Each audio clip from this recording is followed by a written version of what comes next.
Okay, this is part 2 of how to build a pyramid, and this is preparing the sticks. So once you've gathered 4 sticks together, you need to actually take all the rough bits off, and in doing that you're going to need some tools, and these can also be used to collect the sticks.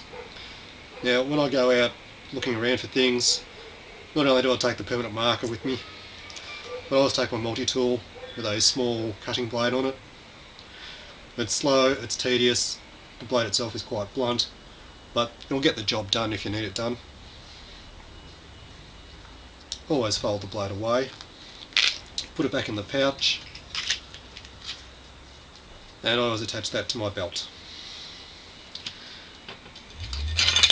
Another item to take out with you if you go harvesting sticks and you're not looking for something that's, you can find something that's been fallen on the ground, something wind fallen, take it, it's there to be used. Is to take a small pruning saw with me. Now this is a really good one because I've got a quick release blade on it.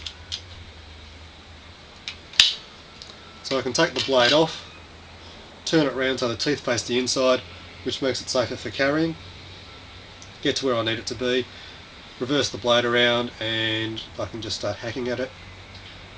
That one can also be used with hacksaw blades, and I use it for metal work as well. Something else worth taking with you is a small tomahawk. This one's very much the multi-purpose tomahawk. Your typical axe blade there. It's got a little claw on this end here, and what looks to be a flat edge hammer on that end there. That one's gathered a little bit of rust. I really need to take better care of it. I'll need to take to it a little bit of sandpaper and some spray on oil. In the event you don't have the tomahawk, you've only got a pruning saw. You can also use a 16-ounce hammer. We're not doing anything too industrial here, but we're just needing to take off the rough bits on our pieces of timber.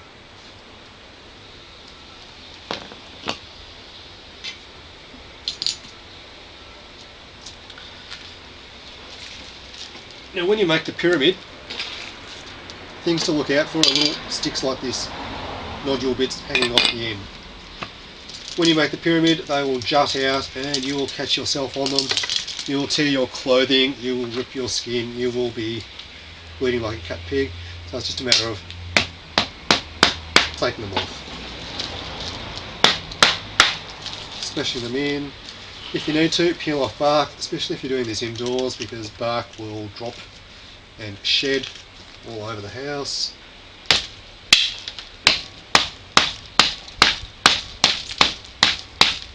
This is a great job to do outside. Okay, as you can see I'm making a mess. If you happen to be living with other people, particularly parents,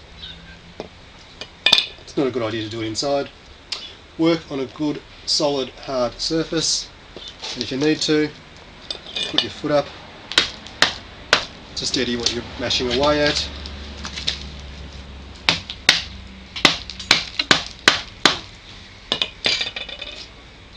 And make sure you've got plenty of room to work. In this case I'm moving the stick along, in other cases I may need to work along the stick.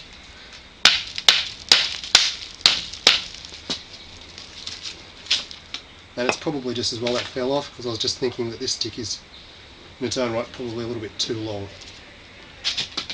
This particular stick was wind fallen, it's quite damp. I'll need to stand that up in a corner for a couple of days just to dry out. Having little nodules like that are blunted and rounded off is quite okay, because it means you can actually hang and dangle things from them.